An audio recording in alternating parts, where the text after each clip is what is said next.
स्वागत है आप सभी का। आज हम देखने जा रहे हैं मैरी माय हस्बैंड के एपिसोड नंबर 11 को। कहानी वहीं से शुरू होती है। जीवन और जीव दोनों मस्त किस्सी विस्सी करने लग गए थे और जब भी जीव को याद आता है कि ये तो मर जाएगा फ्यूचर में, तो ये रुक जाता है और जीवन को हाथ पकड़कर अपने घर से बाहर भगा देता है। अगले दिन ऑफिस में मैनेजर किम मिसेस कांग के पीछे पड़ गए होते हैं। इंसल्ट कर रहा होता है कि तुम औरत हो, तुम्हें कुछ नहीं आता, औरतें किसी काम की नहीं होती। बाकी औरतों की ना इंसल्ट करता बहुत ज़्यादा। और ऐसी निहायती नीच आदमी की सोच देख कर ना, मतलब क्या ही बोलूँ मैं, ना काम करता है ये ना कुछ करता है, बेइज्जती करता रहता खाली। जैवन कहती है ना कि इसको तो सबक सिखाना पड़ेगा। योन तो बहुत ज़्यादा नफरत करती है मैनेजर किम से। और यहीं पर मिस कांग को कॉल आती है। इनकी लाइफ के बारे में मैं बता दूं तो इनको काफ़ी प्रॉब्लम हो रही है। शायद इनका बेरोजगार हस्बैंड है ना, इनको अब्यूज़ करता है, परेशान करता है, काम धंधा नहीं करता है। जैवन कहती है इनको कि तुम अपने मॉम डैड से हेल्प मांगो, उनको बुलाओ ताकि वो तुम्हारे हस्बैंड को कुछ बातें सिखा और समझा पाए।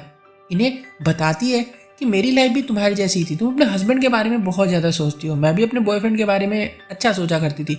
ऐसा जरूरी नहीं है कि जिसके बारे में हम लोग इतनी फिक्र कर इतना अच्छा सोच रहे हो वो रियल में अच्छा हो। आज जीव भी नहीं आया होता है। जैवन काफ़ी परेशान हो रही होती है उसके लिए, पर उसको सर्दी हो गई है मिसेस कांग कहती है, इसलिए वो छुट्टी पर है आज। शाम को घर आकर जैवन अच्छा से खाना बनाती है। खाना नहीं, ये कोई दवाई होती है जो कि घर में घरेलू नुस्खे से बनाते हैं ना, कुछ वैसा है। और पास्ट को याद करने लगती है। एक बार मिनहान भी बीमार हो गया था। जैवन इसको ठीक करने के लिए वही बनाकर लाई थी, खिला रही थी, बहुत मेहनत कर रही थी। लेकिन मिनहान का बच्चा तो कह रहा था चिल्ला चिल्ला के कि तुम ये अपने लिए कर रही हो, और ना बहुत ज़्यादा इसको परेशान करता था, उल्टा सीधा बोलता रहता था, कोई इसकी ना वैल्यू ही नहीं करता था वो। तो आज जैवन वही चीज़ बनाकर जीव के घर पे उसको खिलाने के लिए लाई होती थी, क्योंकि आपको पता ही है कि ये दोनों एक ही बिल्डिंग में रहते हैं। हमने देखा था पहले के एपिसोड्स में। घर में काफ़ी शोर आ रहा होता है, कोई खोल भी नहीं रहा, तो इसको याद आता है घर का पासपोर्ट। इसको बता रखा है जीव ने। ये जल्दी से खोल के अंदर आती है तो देखती है कि इसकी हेल्थ बहुत ज़्यादा ख़राब है, इसको काफ़ी फीवर होता है। और जीव कहता है ना कि मैं तुमसे ऐसे नहीं मिल सकता हूँ, और मैंने दवाई भी ले ली है, डॉक्टर भी आए थे, ऐसे से बोल रहा होता है क्योंकि ये ना नशे में होता है अभी दवाई के। पूछता है कि क्या तुम अभी भी बेचैन रहती हो, परेशान रहती हो, जैसा तुमने मुझसे फर्स्ट मीटिंग में बोला था कि तुम काफ़ी ज़्यादा अकेली हो, मैं तुम्हारी लाइफ से सारी परेशानी मिटा दूंगा। जैवन शौक हो जाती है और कहती है कि तुम उस रात में पार्क वाले ओल्ड मैन की तरह बातें कर रहे हो। अब यहाँ पे इसको याद आता है कि जो इसको बचपन में एक मिला था ना पार्क में, जिससे बातें करते करते रात को सो गई थी वहीं पर, ये यही था। इसको इधर पता चल जाता है। जीव बोला कि तुम मेरे दिल में रहती हो, और सीन बहुत इमोशनल हो जाता है, रोमांटिक भी हो जाता है, दोनों खुश है। और फाइनली दोनों यहाँ पर हक करते हैं। क्या करते हैं अपने को कंफर्म दिखाया नहीं जाता, शायद नाइट स्पेंड भी किया उन लोगों ने, पता नहीं। और यहाँ इनो काफ़ी टेंशन में होता है। इसके दिमाग में तो इसका पहला प्यार यानी जावनी घूमती रहती है, और यही मिलता है योन से। ये खुश है, खैर ये तो हमेशा ही खुश रहती है।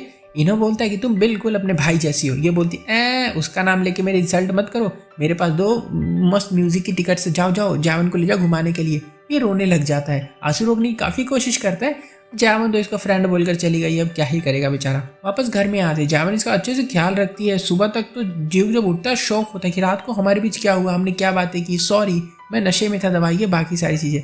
जैवन कहती है कि तुमने कल कहा मुझे तुम पसंद करते हो, मुझे माफ़ कर दो, मैं तुम्हें पहचान नहीं पाई थी कि तुम वही पार्क वाले थे। और बहुत खुश होते हैं, हगवग करते हैं। ज़्यादा अपन डीप जाएंगे नहीं। दोनों का मतलब रोमांटिक से एक रिलेशनशिप जो होती है ना शुरू हो गई होती है यहाँ से, लव लाइफ बहुत अच्छी वाली। दोनों साथ में ऑफिस भी आते हैं, पर दुनिया से बच के, दुनिया की नज़रों में नहीं आना चाहते दोनों। और आज फिर पूछता है जीव कि इस वीकेंड क्या कर रही हो, और जैवन इस बार बोलती है आप जो करना चाहो हो। फुल रोमांटिक हो गए होते। ऐसा रोमांस देख के मैं ब्लश करने लग गया था। खैर मिनान द ग्रीडी आ गया होता है यहाँ पर, जैवन के पीछे पड़ा हुआ है। कहता है मुझे बात करनी है तुमसे, इग्नोर कैसे कर सकती हो तुम मुझे। खैर ली आ गया होता है लिफ्ट में, तो ये इसका पीछा छोड़ देता है, डर के मारे चला जाता है। स्टोर रूम में आके सामान तोड़ता फोड़ता है, सारा गुस्सा यहाँ पर निकाल रहा होता है। और इसको याद आता है ना कि यहीं पर इससे जावन ने कहा था शुरू में कि बाबू कुछ ऐसा करो कि मुझे देखकर सब जले कि मेरा बॉयफ्रेंड तुम हो, वरना मैं तुमसे ब्रेकअप कर लूंगी। और बाकी सारी बात इसके दिमाग में घूमने लग गई होती है। अब यहाँ से हम शाम का है नहीं रात को डिनर का सीन देखते हैं तो बहुत मजा आता है। मोम बोलती है ना निकम्मा है तू एक नंबर का, ऐसी लड़की है कोई जानता है क्या तू जो कि ऐसी हरामी टाइप की हो। पहली बारी बहुत हरामी थी और ये दूसरी बारी भी मुझे वैसी मालूम पड़ती है। सुमिन का फेस देखो कैसे चुपचाप बैठ के इनोसेंट की तरह सुन रही होती है। मोम ने कहा कि मेरे बेटे की शादी ऐसी होगी मैंने सोचा नहीं था। खैर कौन सी यूनिवर्सिटी से पढ़ी लिखी हो तुम? इतने में मिनान बोल पड़ा ये बिजनेस की स्टूडेंट है, बहुत ब्रेव लड़की है, अच्छा काम करती है, पैसे कमाती है, और बच्चा पैदा करने के बाद भी जॉब करेगी। सुमिन बोल पड़ी मुझे पढ़ना पसंद है मोम। अब ये मोम सुन के ना मिनान का खाना गिर जाता है। इसके बाद मिनान बहुत सारे झूठ बोलता है सुमिन की मॉम, इसके पिता और इसकी फैमिली के बारे में। कहता है इसकी मम्मी टीचर है, इसके पिता बिजनेसमैन थे जिनकी अब डेथ हो चुकी है, बहुत सी बातें बताता है, जिसको देखकर सुमिन भी थोड़ी बहुत परेशान हो रही होती है कि क्यों झूठ बोल रहा है, पर ये खुद भी बहुत ज़्यादा झूठ बोलती है। कहती है हमारी फैमिली बेस्ट थी, माता पिता मेरे बहुत प्यार करते थे एक दूसरे को, मैं उनके जैसे रहना चाहती हूँ, रिश्तों को संभालना, घर को संभालना, बाकी बला बला बोल रही होती है। मोम बोली हाँ ठीक है, कुकिंग क्लास में जान गई थी मैं तो तुम्हें कि तुम समझदार लड़की हो, और तुम्हारी आदमियों की पसंद को देखकर मैं बोल सकती हूँ कि तुम बहुत ज़्यादा स्मार्ट हो। इसका कहने का मतलब होता है तुमने मेरे बेटे को पसंद किया ना तो तुम बहुत ज़्यादा स्मार्ट हो। ये लूजर, ये एक नंबर का। फिर बोल पड़ी मॉम कि बच्चे तो अपने माँ बाप पर ही गए होते हैं, अब मिनहान को ही देख लो मुझ पे गया है। अब ये सुनकर सुमिन हंस जाती है अंदर ही अंदर की ऐसा निकम्मा बेटा इसका, और मिनहान भाई बहुत शर्मिंदा हो रहा होता है क्योंकि सुमिन को तो पता है इसकी हरकतें कैसे। डिनर के बाद खैर घर जाने लगते हैं और सुमिन अपना ऐसा गुस्सा दिखाती है इसको कि मेरे बारे में तुमने अपनी मॉम से झूठ क्यों बोला कि मैं यूनिवर्सिटी में पढ़ी लिखी हूँ, मेरी मॉम टीचर है, मेरे पिता ये है वो है, तुमने झूठ कहा है। दोनों लड़ने लग गए होते। मिनहान बोला कि तुमने भी तो कहा था कि तुम्हारी मॉम मुझे पसंद करती है, मैं तो तुम्हारी मॉम से मिला तक नहीं हूँ ना, आज तक मैंने देखा है। और कहता छोड़ो सब, मॉम शायद तुम्हें अब एक्सेप्ट कर लेंगी, और यहाँ से चुपचाप चला जाता है। यहाँ दोनों सुमिन मिनहान की बातें कर रहे होते हैं। उन्होंने बैंकेट बुक किया होता है शादी के लिए, और ये दोनों मैं बता दूं बुशान जा रहे हैं। अभी इतने में जावन को मिसेस कांग का मैसेज आता है और हम मिसेस कांग के घर पे आ जाते हैं। देख इनके बेरोजगार पति की रिमांड लगाई जा रही होती है। माता पिता आए होते हैं, मिसेस कांग के बोल रहे थे कि अबे तूने काम छोड़ दिया पहले, लेकिन अब मेरी बेटी काम कर रही है, बच्चा पाल रही है, घर का भी काम करती है। पति बोला मैं करूंगा ना, मैं काम करूंगा। पिता बोलते कि तू करना क्या चाहता है, निकम्मा एक नंबर का। और फिर इसको ऑफर करते कि तू हमारे रेस्टोरेंट में आ जा, वहाँ पर काम कर लेना। पर नहीं, इन भाई साहब को शर्म आती है, बर्तन नहीं धोना, इनको कस्टमर हैंडल नहीं करना है। मॉम ने पूछा तो क्या करोगी तुम, क्या करना चाहते हो? भाई बोलता ही नहीं कुछ, एकदम निकम्मा होता है ये। अभी देखना ही क्या करेगा आगे जाके। यहाँ जियो खुश है, जावन के कहने पर ही मिसेस कांग ने ये सब किया होता है। और फिर दोनों बुशान आते हैं घूमने वीकेंड पर। ऐसा मस्त जावन बताती है ना कि मैं कॉलेज के दिनों में यहाँ पर हमेशा आया करती थी, बहुत अच्छा लगता मुझे यहाँ पर। दोनों का मस्त क्वालिटी टाइम स्पेंड करते। जावन इसको यहाँ पर साइड डिशेज मेन डिशेज के बारे में भी बताती है, खिलाती है। हालांकि है तो वो भी कोरियन ही जीव, पर उसको ज़्यादा कुछ ऐसा खाने वाने के बारे में पता नहीं होता है। इसको सारी लोकल डिश होती है वहाँ की, मुझे नहीं पता। उसको खिलाती है, बताती है, और फिर बहुत अच्छे से टाइम स्पेंड करते हैं और एंड में किस करते हैं। सीन फिर अगले दिन ऑफिस में आता है। किम अब मैनेजर तो रह नहीं गया है, तो मिसेस कांग की सीट पर उनकी चेयर पर बैठकर एक न्यू एम्प्लॉय पर हुक्म जला रहा होता है, जो कि नया आया है यहाँ पर। इतने मिसेस कांग आ जाती है तो उठ खड़ा होता है। उठ खड़ा होकर बोला कि सीट तो मुझ पर ही जचती है, छीन लूंगा मैं तुमसे एक दिन। जावन मिसेस कांग को इशारा करती है और मिसेस कांग किम से कहती है हाँ बे, प्रपोजल कहाँ तुम्हारा, ला के रखो यहाँ पर। और सिखाती है कि देखो मैं बॉस हूँ, तुम्हारी मैनेजर हूँ, तुम मुझसे रिस्पेक्ट से बात किया करो और मेहनत करो जाकर, फ्री का पैसा नहीं मिल रहा तुम्हें यहाँ पर। किम चुपचाप यहाँ से चला जाता है छत पे, और मिनहान आकर इसको एक सिगरेट देता है। किम बोला आहा तुम ही हो एक असली मर्द, जो एक मर्द को समझ पाते हो। रात को दारू पीने चलोगे क्या मेरे साथ? ये कहता नहीं, मेरे को काम है, बहुत ज़्यादा काम है मेरे को। ये सुन मिसेस किम बोला अच्छा ये बताओ तुम क्या सुमिन के साथ सच में सोते थे क्या? मिनहान मना कर देता है। अब ये सुन के किम के मरे हुए सपने जाग जाते हैं, एक फैमिली बनाऊंगा सुमिन के साथ। अब इसको ये पता चला कि शादी होने वाली है उसकी, ये तो बेहोशी हो जाएगा भाई। यहाँ पर फिर हम रात को पार्टी में आ गए होते हैं। देखते हैं मिसेस कांग को वैसे मैनेजर बन गई है, बाकी सारी चीज़ों के लिए उनके माता पिता ने उनकी रेस्टोरेंट के अंदर एक ऐसी छोटी मोटी सी पार्टी रखी होती है। मिनहान बहुत एक्साइटेड है, काफ़ी अजीब सी हरकतें कर रहा होता है, कोई ध्यान भी नहीं देता ज़्यादा उसके ऊपर। इतने में मिसेस कांग के माता पिता आ जाते हैं और कहते हैं ना कि ये हम तुम्हारे लिए खाना लाए हैं बहुत सारा, हमारी प्रिंसेस बेटी का ख्याल रखना आप लोग ऑफिस में, ये वो। और ऐसा प्यार देख के ना एक बच्चे और एक माँ बाप का, जावन को अपने पिता की याद आने लग जाती है और ये काफ़ी खुश है। और एक तरह से ये जीवक को देख के स्माइल कर रही होती है कि आज मेरे साथ मेरे पिता नहीं है तो क्या हुआ, जीवक मेरे साथ है। ओके, अब जीवक को अपने पिता की तरह मानने लगी तो मतलब उतना ज़्यादा भरोसा और रिस्पेक्ट के साथ। यहीं बाहर हम ली को देखते हैं जो कि रेस्टोरेंट के बाहर आ गया होता है, और यहाँ पर एक कपल पे नजर जाती है जो कि रात के अंधेरे में खोपची गली में प्यार मोहब्बत करके आ रहे होते हैं। अब मैं तुमको बता दूं कि आदमी कौन है। ये है मिसेस कांग का हस्बैंड, जो कि एक लड़की के साथ अभी पीछे मुंह काला करा रहा था। हरामी धोखेबाज होता है एक नंबर का ये, जब भी तो घर में बैठ के हराम की रोटियां तोड़ रहा था इतने दिनों से। शायद मिस्टर ली ने तो देखा ही देखा होता है इनको। मिसेस कांग भी आ जाती है पर वो अपने हस्बैंड को देख पाती है, लड़की जब तक जा चुकी होती है। मतलब ली को पता चल गया है कि ये आदमी आखिरकार धोखेबाज है, और ली भी आकर चुपचाप यहाँ पर बैठ गया होता है। योन हैरान हो जाती कि अरे ये ली को किसने बुला दिया यहाँ पर। मिसेस कांग कहती मैंने बुलाया, और फिर उसके पास जाकर बातें करने लग जाती है।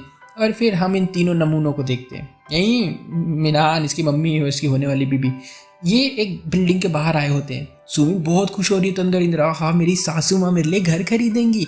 तभी एक लैंडलेडी आकर रेंट की बातें करने लग जाती कि इतना रेंट देना होगा। मिनहान शौक, रेंट? मॉम आपने तो कहा था आप मुझे घर दिलवाओगी अगर मैं आपको शादी और बच्चा दूंगा तो। मॉम बोली अरे ठीक है, पहले 2 साल शांति से रह लो एक साथ, फिर दिलवा दूंगी घर तुम दोनों को। फिर ये नया नवेला कपल आ जाता है ट्रैवल एजेंसी में अपने हनीमून पैकेज बुक करने के लिए। शादी नहीं हुई है अभी, हनीमून जा रहा है इनको। तैयारियां चल रही होती है कि इस प्लेन से वहाँ जाएंगे यहाँ जाएंगे। मोम इतने में आगे बोल पड़ी, कहीं नहीं जाना किसी को, प्रेगनेंसी में ट्रैवल करना डेंजरस हो सकता है। जबकि मेन बात तो ये होती है मोम की पैसे बचाने होते हैं इनको खाली। फिर वेडिंग ड्रेस सेलेक्ट करती है, इतनी गंदी वाहियात घटिया वेडिंग ड्रेस होती है। ऐसा मैं नहीं कह रहा हूँ, सुमिन बोलती है ऐसा, खुद उसको नहीं पसंद भाई। और वेडिंग कार्ड की हालत तो देखो से लगता है कि क्या ही है ये तो ग्रीटिंग कार्ड लगते हो 2-2 रुपए वाले जो दुकान पे मिलते हैं। सुमिन परेशान हो गई थी ऐसे चीप हरकतों की वजह से, फेंक के कहती है कि क्या हो रहा है ये सब। मीनान को कोई खाक फर्क नहीं पड़ रहा है, कहता जाके मोम से बात कर लो, मैं नहीं बोलूँगा। और यहाँ पर हम एक चीज़ नोटिस करेंगे कि मीनान का जो रवैया था वो ऐसा होने लग गया जैसा जावन के साथ था उसका शादी के बाद पहली लाइफ में। गेम खेलता है, अपनी बीबी की बातों को सीरियस नहीं लेता है, लापरवाही करता है, निकम्मा होता है एक नंबर का। तो अभी से वो रंग ढंग से दिखाने लग गया होता है। और यहाँ पर जावन को शादी का कार्ड मिल गया होता है ऑफिस में, ये जीव को भेज देती है और ऐसे ही सबको इनविटेशन आ गया होता है। मीनान भी चेक करता है और भागा भागा ली के ऑफिस में आके चिल्लाता है कि आपने मेरी वेडिंग की बात यहाँ पर क्यों बता दी, नहीं बतानी चाहिए थी। ली बोला हाँ तो ठीक है ना, हो रही है शादी तो छुट्टी मिलेगी तुम्हें शादी की, हनीमून की छुट्टियां देंगे हम तुम्हें, सैलरी नहीं काटेंगे तुम्हारी, मजे लो जाके। मीनान बोला अरे ये मेरी शादी है, मैं बताना चाहता था सबको। ली कहता खुश नहीं लग रहा है यार ये आदमी, क्या दिक्कत है। तभी एक एम्प्लॉय बोल पड़ा कि हाँ ये जामन से शादी करने वाला था, अभी किसी और से हो रही है तो खुश नहीं है बिल्कुल भी। घर जाते हुए ली और फिर जीव दोनों बातें करते हैं। ली कहता है कि तुम जावन से प्यार करते हो ना। और फिर दादाजी के पास सीन आता है जहाँ पर देखते घर पे बैठ कर ली ने इनको फोटो दिखाई होती है जीव और जावन की, बुशान वाली। काफ़ी दोनों खुश नज़र आ रहे हैं। ये देखते हैं तो जीव हंस रहा होता है जो कि काफ़ी रेयर चीज़ है। जीव को इतने दांत फाड़ के हंसते हुए किसी ने कभी देखा नहीं होता है। यहाँ हम जान पाते हैं कि जीव ने वेडिंग के इन्विटेशन को पूरे ऑफिस में फैलाया। कहता है काफ़ी बचकानी हरकत है ये, चाइल्डिश बिहेवियर अब पर नहीं, ये जरूरी था उन दोनों को सबक सिखाने के लिए। और फिर इसको किस करने के लिए आने लग जाता है इसके पास, ये भागने की कोशिश करती है। अभी यहाँ नोटी हो रहे दोनों बहुत ज़्यादा। खैर यहाँ मीनान घर आकर सुमिन पर चिल्लाने लग गया होता है कि तुमने इनविटेशन क्यों भेजा ऑफिस में, सबको पता चल गया कि हमारी शादी होने वाली है। सुमिन बोल पड़ी कि तो क्या हो गया, मुझसे शादी करने में शर्म आती है क्या तुम्हें। मोम ने बहुत पीटा कि प्रेग्नेंट लड़की पर चिल्लाएगा, तू पेल दिया भाई रख के। फिर बोलती है कि सुन अब सब जान गए हैं ऑफिस में तो अच्छी बात है, सारे शादी अटेंड करेंगे और पैसा दे के जाएंगे, लिफाफा दे के जाएंगे, पैसा ही पैसा होगा। फिर सुमिन के रूम में लेकर आती है इसको, फिर इसको म्यूजिक सुनाती है, कहती है ओहो मेरी प्यारी बेटी सुमिन, तुम्हें एक हेल्दी बाबू पैदा होगा, ऐसी गाने सुना करो सुंदर सुंदर, और अपने हस्बैंड को इग्नोर करो, पागल है वो तो, गुस्सा शांत हो जाएगा उसका थोड़ी देर में। जावन जीव क्या कमाल की लाइफ जी रहे होते हैं। ग्रुप चैट में आज बातें भी कर रही है कि शादी में कौन आएगा कौन नहीं आएगा, कौन कितने पैसे देगा उनको। और फिर दोनों जावन के फादर की समाधि पर भी जाते हैं, वहाँ पर भी कुछ टाइम बिताते हैं लोग। और फिर हम ऑफिस में इन दोनों का रोमांस भी देखते हैं, जो चीज़ें काफ़ी तेज चल रही होती है क्योंकि दिन बिताना होता है। और सीन आ जाता है वो वाला, हाँ शादी वाला मेन। शादी में जावन तैयार हो रही है जाने के लिए और जीव का कर इसको बहुत सुंदर से एक नेकलेस पहनाता है। ये वही नेकलेस है जो ये जापान जाते हुए फ्लाइट में देख रहा था ना, ये वही है। पहले लेकर आया था, कार में देने भी आया था इसके घर में, बार हिम्मत नहीं हुई थी, अभी पहनाता है इसको। और ये नेकलेस बहुत कीमती, क्या बोलते हैं, महंगा, एक्सपेंसिव, बहुत पॉपुलर है। अरे यहाँ हम सुमिन को देखता है रेडी हो गई होती है, बहुत ज़्यादा अच्छे से सोच रही है कि अरे यार मैं तो जावन से सुंदर ही लग रही हूँ, कितनी सुंदर हूँ मैं। इतने में सासू माँ आके बोली कहाँ है तुम्हारी मम्मी, कहाँ है, अभी तक क्यों नहीं आई है वो, और तुम्हारे ऑफिस वाले कहाँ रह गए, वो तो पैसे लेकर आने वाले थे ना, अभी तक क्यों नहीं आए। इनको ना वो पैसे मिलते हैं ना शादियों में, शगुन बोलते हैं, उनका भी इंतजार होता है बेसब्री से। और इतने में सुमिन की मोम आ जाती है, कहते अरे माफ़ करिएगा बहन जी, ट्रैफिक बहुत था तो लेट हो गई। और सासू माँ के जाने के बाद मैं बता दूं यहाँ पर कि ये एक एक्टर है, ठीक है, एक्ट्रेस है, जो भी बोल लो इसको। ये सुमिन की मदर नहीं है। सुमिन ने इसको पैसे देकर हायर किया अपनी मदर का और कहा है आप मेरी मॉम हो, आप टीचर का काम करती हो और मेरे पिता मर गए हैं। यहाँ मीनान अपने दोस्त के साथ सबको एंट्री पे वेलकम कर रहा होता है और तब एंट्री होती है जावन और जीव की, जो कि काफ़ी कूल बनकर आए होते हैं। ये देख के तो मतलब इसके होश उड़ गए होते हैं। फिर इसको ये लिफाफा देती है और ये सोचता है पैसा ही पैसा होगा। मीनान खुश हो जाता है, नेकलेस भी देखता है, शौक हो गया उसका, तो ये तो वही वाला नेकलेस है, मतलब ऐसा।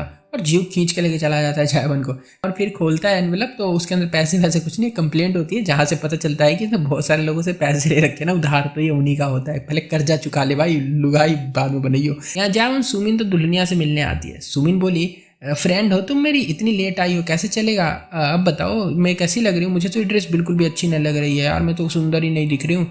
जावन को याद आता है कि लास्ट लाइफ में इसने सेम ड्रेस पहनी थी यही और सुमिन ने इसकी बहुत तारीफ की थी, और जब इसको ये ड्रेस खुद पहननी पड़ रही है तो इसको कैसे चनूने काट रहे, कितनी बुरी लग रही है, ड्रेस बुरी है वो। देखो फेक फ्रेंड ना हमेशा तुम्हारी तारीफ करता है, चाहे तुम कैसे भी दिख रहे हो, ठीक है। अगर रियल वाला होगा तो सच बता देता कि नहीं बहन तेरे पे नहीं लग रही है ड्रेस, सच्ची उतार दे तू। कोई तुम्हारी तारीफ करे ना उसको बोलना ले तू पहन ले ये ले, फिर देखना उसका रिएक्शन। खैर फिर सुमिन बोल पड़ी कि मेरी सासू माँ बहुत अच्छी है, मुझे बेटी की तरह ट्रीट करती है। अब ये खबर सुन के जावन की हंसी छूट जाती है कि जावन ने तो झेल रखा है। जावन इसके पास आती है और कहती है ना कि मेरा कचरा उठाने के लिए तुम्हारा बहुत बहुत धन्यवाद, और एक बैग को फेंकते हुए बोल पड़ी कि मिनहान ने मुझे दिलवाया था और तुम ले लो जो मर्जी करो इसका, और चली जाती है। अब ये सुन के सुमिन का दिमाग घूमता बहुत गंदा।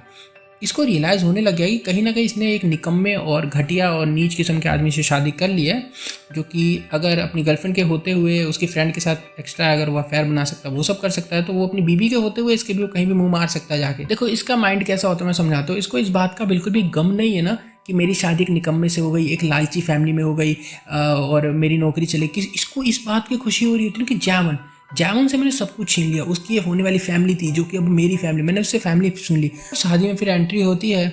जामुन भी यहाँ पर अपना टाइम याद कर रही होती है कि कैसे इसकी एंट्री हुई थी, बाकी सारी चीज़ें। और मैं यहाँ पर फील कर पा रहा होता हूँ देख के माहौल को कि मानो जामुन ना ऐसा फ्री सी है। सोचो अगर जामुन की भी शादी हो रही तो कितना बंदा बंदा सा फील होता। अभी बहुत फ्री हो गई होती है ये, अब इसकी बला टली, मुसीबत झूठी, इसको सच में न्यू लाइफ मिल गई है, जेल से निकली वैसा फील हो रहा होता है। और योन बोल पड़ी कि ये औरत जो है सुमिन की माँ नहीं लग रही है कहीं से, है ना, कहीं रेंट पर तो नहीं लेकर आई है। ये सच बोल देती है हमेशा अनजाने में। फैमिली फोटो हो रही होती है ना। जीवक भी शक में है कि हाँ मुझे तो लगता है, पर जावन को याद है कि सुमिन की मॉम तो अभी जिंदा है। तभी यहाँ पर इन्हो आ जाता है। लेकिन जावन हैरान किया, अरे तुम्हें किसने बुला दिया? ये कहता है मुझे सुमिन ने बुलाया। लेकिन अब सुनो, मज़ा तो ये आ जाता है कि इन्हों अकेला नहीं आया है, बल्कि हेजी द बुली और उसके मिनियंस को भी लेकर आया होता है। अब हेजी और उसके मिनियंस को देख के मैंने सोचा हो गई शादी। जहाँ बुलीज आ गई नहीं, ये कलेश होना पक्का होता है। वहाँ पर आकर चिल्लाने लग जाते स्टेज के पास जाकर, सुमी कैसी घटिया नीच लड़की है तू, अपनी फ्रेंड के बॉयफ्रेंड को छीना है तूने। ये हेजी ना जगह देखती है ना माहौल देखती है, मुंह खोल के हगना शुरू कर देती है। खैर सासू माँ के भड़क गया, अबे है कौन तू, किसने बुलाया तुझे, भाग यहाँ से। हेजी ने बोली हाँ तू भगाएगी मेरे को, तेरा ये कुत्ता पालतू बेटा है ना जो अपनी गर्लफ्रेंड को धोखा देके शादी कर रहा है इसे। मोम बोली भाग यहाँ से, गार्ड से इनको बाहर फेंकवा देती है। हेजी बाहर जाते हुए जामुन को स्माइल दे रही होती है। देखो हेजी करे चाहे जो, इसने यहाँ पे जो भी किया है ना ये, लेकिन काम इसने एक नंबर का किया होता है। जावन जीव फिर चले जाते हैं यहाँ से, और इन्हों बेचारा सैड खड़ा देखता रहता है। वो मान चुका है इस बात को कि अब जावन तो उसको नहीं मिलने वाली है। योन बोल पड़ी इतने में कि चलो ना खाना खाते हैं। और ये मैं बता दूं कि मुझे इन दोनों की जोड़ी बहुत ज़्यादा अच्छी लगती है। मेरा ऐसा मानना है कि एंड में शायद दोनों एक हो जाएंगे, ऐसा पक्का नहीं है। यहाँ पर ली स्टोरेज रूम में आता है तो किसी का रोने की आवाज़ आ रही होती है। मिसेस कांग होती है, रो रही है। ये इनको बाहर भगाता है कि आप यहाँ पे क्यों आती हो, जाओ यहाँ से। तो मिसेस कांग कहती हैं कि मुझे कैंसर है। और यहाँ जीव जावन घर आगे होते हैं और यहाँ पर मिली होती है एक सुंदर सी लड़की यूरा वही लड़की है जो जापानीज गर्ल है, और जीव की शादी फिक्स हुई है इससे, है ना। ये बोल पड़ी कि मैं जीव की फियोंसे हूँ और तुमने यार सगाई तोड़ दी थी मुझसे, ऐसा क्यों किया, क्योंकि तुम्हारी लाइफ में कोई और लड़की है। और यहाँ पर एपिसोड 11 ख़त्म हो जाता है। एपिसोड 12 कल आएगा। अब मैं यहाँ पर बता दूँ कुछ चीज़ें। देखो एपिसोड खत्म हो गया तो तुमको वीडियो छोड़ के जा सकते हो कि इसके बाद एक मैं स्पॉइलर देने वाला हूँ। स्पॉइलर है ऐसा है, ठीक है, बट काफ़ी इंटरेस्टिंग है कि देखो पहले आपको पता था कि उसको जावन को कैंसर था उसको, तो अब वही कैंसर किस पे शिफ्ट हो गया पता है? मिसेस कांग पे शिफ्ट हो चुका वाला कैंसर। क्योंकि देखो जो पिछली लाइफ में हुआ था वो होगा इसमें, हमें पता है, लेकिन कहाँ किस पे कब वो नहीं पता ना, ठीक है। तो ऐसे ही जो होना है वो तो होके रहेगा, पर किसी और पे। तो वही उसका कैंसर अब शायद मिसेस कांग के ऊपर शिफ्ट हो चुका है, तो सुमिन पे नहीं गया। कैंसर से अगर कोई मरेगा तो वो होंगी मिसेस कांग। ओके, वीडियो को लाइक कर दें, चैनल को सब्सक्राइब कर दें। मिलता हूँ अगले एपिसोड के साथ, तब तक के लिए बाय।